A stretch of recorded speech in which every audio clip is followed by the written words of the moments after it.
কে রে বাবা, আমাকে ওয়াজ শিখে লাগবে? 8 বছর হলো ওয়াজ করি, ওয়াজ লাইনও দুটোতে দেন না। না 30 মিনিটে আপনারা সহ্য করতে পারতেছেন, ব্যাপার কি? না না এত কান ভরা দিলে ওয়াজ হয় নাকি? আমি অনুরোধ করে বলতে চাই বসেন, আমি শেষ পর্যন্ত কি করে আগে দেখেন। আপনাকে আমরা অসম্মান করছি, আপনি দামি কথা বলছি, দামি কথাই তো বলতেছি, দামি কথাই তো বলতেছি। আপনার সমস্যা কি? আমি কি ওয়াজ করি জানেন না? এই আমার ওয়াজ ইউটিউবে শোনেননি? আপনাদের এত সমস্যা, তাহলে গাই মার্কা বক্তার দাওয়াত দিতেন। এ কথা কন না কে? আপনার হাটর থেকে আরিয়া গরু কিনে নিয়ে এসে গাইয়ের মতো স্বভাব পাবেন। আমি যেইভাবে কথা বলি ওইভাবেই কথা চলবে। আপনার সহ্য করতে না পারলে আমাকে কেন দাওয়াত দিলেন?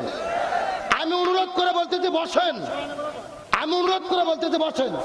আপনি একজন, উনি কি আলেম মানুষ নাকি? আমি যেই কথাগুলো বলছি কোরআনে আয়াত ছাড়া বলছি।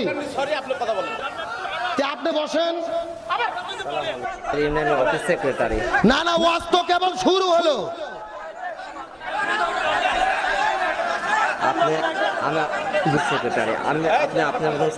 শোনেন, মুনাফিক কিন্তু হুজুরদের মধ্যে বেশি থাকে।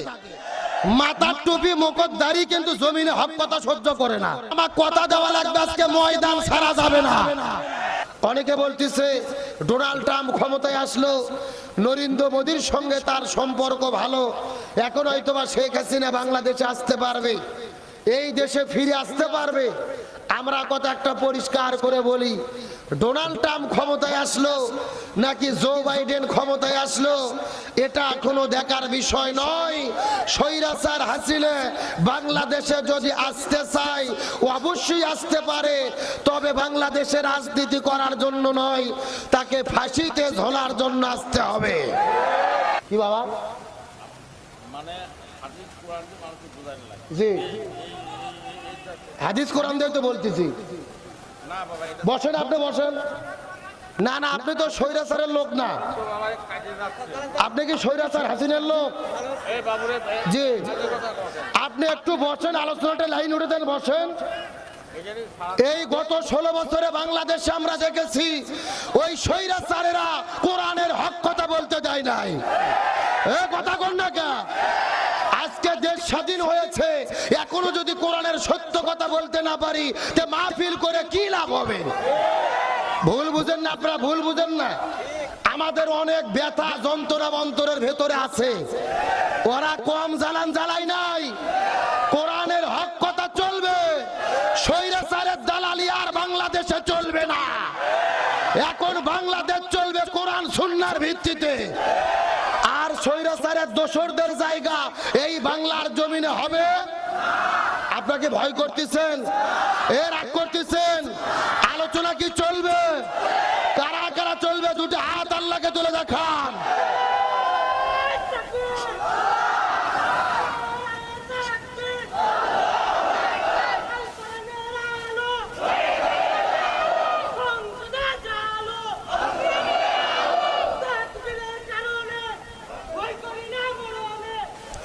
হাত নামান, আপনাকে মন খারাপ করতেছেন। আপনি আমার কাছে বসেন, টেনশন নেই, বসেন। জি আপনি আলোচনা আগে বুঝেন, তারপরে কথা বলবেন। এ কথা কন না কে? আমি এতক্ষণ যা কথা বলেছি কোন মিথ্যা কথা বলছি? কোরআন হাদিসের বাইরে বলছি? এখন খেলা হবে শুনে আপনার কলিজা লাগবে কেন? কথা কন না কে? ওই ডায়লগ দিয়ে ইমানদারদের অন্তরে কম জ্বালান জ্বালাই ওবায়দুল কাদের। এখন ওই কথা বললে যদি আপনাদের অন্তরে লাগে তাহলে বোঝা লাগবে আপনাদের অন্তরে লাগতেছে, মানে ওদের সঙ্গে সম্পর্ক আছে। এ কথা কন না কে? আলোচনা চলছে চলছে। আবু জেলদা কয়টা কাজ করবে? আরো জোরে কোন? কোরআনের মধ্যে আছে না নাই? সূরা আনফাল আয়াত কত? 30। জোরে বলেন আয়াত কত? 1 নম্বর জেলে বন্দি করবে, 2 নম্বর হত্যা করবে। তো শেখ হাসিনা আলেমদের জেলে বন্দি করেনি? কোন আমির হামজার কোন অপরাধ আছে? আল্লামা সাইদির অপরাধ আছে? তো এই কথা শুনতে আপনার লাগবে কেন? এই কথা যদি বলা না যায়, মাহফিল না করে মমতাজের গান দেওয়া ভালো। ওই কবরের ওয়াজ আমরা বহু শুনছি। গত 16 বছরে মাহফিলে গেলেই কমিটি বলে হুজুর আকাশের ওপরের ওয়াজ করবেন আর মাটির নিচের ওয়াজ করবেন, এই দুনিয়া যা হচ্ছে হোক হুজুর বাদ দেন। আর এখন আমি ঘোষণা করতেছি দুনিয়ার এখন কবরও বাদ আকাশও বাদ, এখন দুনিয়ার ওয়াজ হবে। এই বাংলাদেশের রাষ্ট্র গঠনের আলোচনা চলবে, কোন জালিমের কাছে মাথা নত চলবে। আরে ভাই এতদিন পর্যন্ত যারা স্বৈরাচারের দোসরগিরি করছে, আওয়ামী লীগ করছে রে, এদের কচুর সাথে গলার দড়িতে মরা দরকার। কারণ যার জন্য জীবন যৌবন শেষ করে দিল ও থুইয়ে পাইলে চলে গেছে। আমাদের জামাতের নেতা বিএনপি নেতা কেউ কি পালাইছে? আর আপনারা যার পক্ষে দালালি করতেছেন ও থুইয়ে পাইলে চলে গেল। কথা কন না কে? আপনাদের তো তওবা করে দিনের পথে ফিরে আসা দরকার। এমন নেতার পেছনে ঘোরেন যেই নেতা থুইয়ে পাইলে চলে যায়। কথা কন না কে? আর আমাদের নেতারা ফাঁসির দড়িতে ঝুলেছে, দেখ ছাড়া হয় নাই, জালিমের কাছে মাথা নত করে নাই। তাহলে বলেন আবু জেল্লা কয়টা কাজ করবে? ও যে কথা বলতেছিলাম শোনেন, এই যে এরকম চাচা বলতেছে 8টার দিকে ভোট, আমি আর অজু নষ্ট করবো না। অজু থুই 8টার দিকে ভোট দিতে গেছে, চাচা যেয়ে দেখতেছে চাচা যাওয়ার আগে আর এক আল্লাহর ওলি এসে তাহাজ্জুদের নামাজ পড়ে দিয়ে গেছে।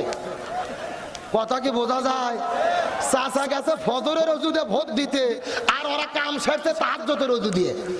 চাচা মন খারাপ করে চলে যাচ্ছে, কিছুক্ষণ পর ছেলে পেলে ডাকতে বলতে যাই চাচা শোনেন বাড়ির যে চাষি নিষেধ করবেন, চাষিও যেন না আসে, তার কারণ চাষির ভোটও দেওয়া হয়ে গেছে। তখন চাচা বলতেছে কে বাবা, তোমার চাষি মরে গেছে 6 বছর আগে। জোরে বলেন কয় বছর আগে?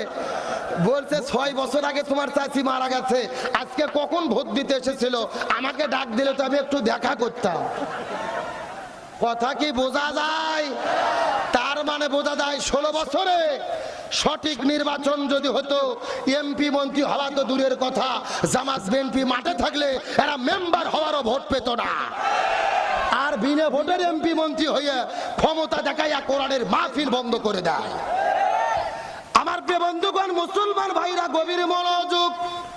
আবু জেল্লা 3টা কাজ করবে। প্রথম নম্বর কাজ হলো কোরআনের হক কথা যারাই বলবে তাদেরকে তারা জেলখানার মধ্যে বন্দী করবে। 2 নম্বর আলেমদেরকে জেলে বন্দী করার পরে তাদেরকে যদি দিনের পথ থেকে ফিরানো না যায়, ইসলামের পথ থেকে ফিরানো না যায়, তাদেরকে হত্যা করে জমিনের মধ্য থেকে বিদায় করে দেবে। আর 3 নম্বর কাজ হলো এই জমিনের ভেতরে যে আলেমদের জনপ্রিয়তা বেড়ে যাবে, যে আলেমদের গ্রহণযোগ্যতা বেড়ে যাবে, যাদের মাহফিলে হাজার হাজার মানুষের উপস্থিতি ঘটবে, ওই আলেমদেরকে এই দেশের মধ্যে তারা থাকতে দেবে না। লিইকুরি জুকা, তাদেরকেই তারা দেশ থেকে বের করে দেবে। এই বাংলাদেশে গত 16 বছর আমরা লক্ষ্য করে দেখেছি, ওই কোরআনের পাখি আল্লামা সাঈদী বন্দী হবার পরে সবচাইতে যিনি জনপ্রিয়তা অর্জন করেছে আমাদের প্রিয় ভাই ডাক্তার মিজানুর রহমান আল আজহারি। ওই আজহারি ভাই জনপ্রিয়তা অর্জন করার কারণে এই দেশের মধ্যে তার থাকার জায়গা হলো না, তাকেও বাংলাদেশ থেকে মালয়েশিয়া যাইতে বাধ্য করা হলো। এই জন্য আবু জেল্লা 3টা কাজ করবে। 1 নম্বর জেলে বন্দী করবে, 2 নম্বর হত্যা করবে, 3 নম্বর দেশ থেকে বের করে দেবে। এই 3টা কাজ আবু জেল্লা করবে। এখন আমি আপনাদেরকে জিজ্ঞাসা করি, বলেন তো গত 16 বছরের ভেতরে এই 3টা কাজ স্বৈরাচাররা করছে নাকি করে নাই? এ জোরে কোন করছে নাকি করে নাই? তার মানে বোঝা গেল 1400 বছর আগের আবু জেহেল আর বাংলাদেশের গত 16 বছরের স্বৈরাচার আবু জেহেল, এদের মধ্যে কোনো পার্থক্য? আলোচনা কি চলবে? কারা কারা চলবে না হাত তোলেন। এই হলো হুজুগে বাঙালি, যাই বলে আই রে তারই সাথে যাই রে, বোঝা শোনা নাই রে, এরকম হলে হবে না। সত্য সত্য শেষ পর্যন্ত থেকে আখিরে মোনাজাত করে কারা কারা যেতে চান টান টান করে 2টা হাত আল্লাহকে তুলে দেখান। লিল্লাহে তাকবীর। এ সাউন্ড হয়নি, হাত উপর দিকে করেন তো দেখি, হাতগুলো একটু মুষ্টি করেন যে হ্যাঁ।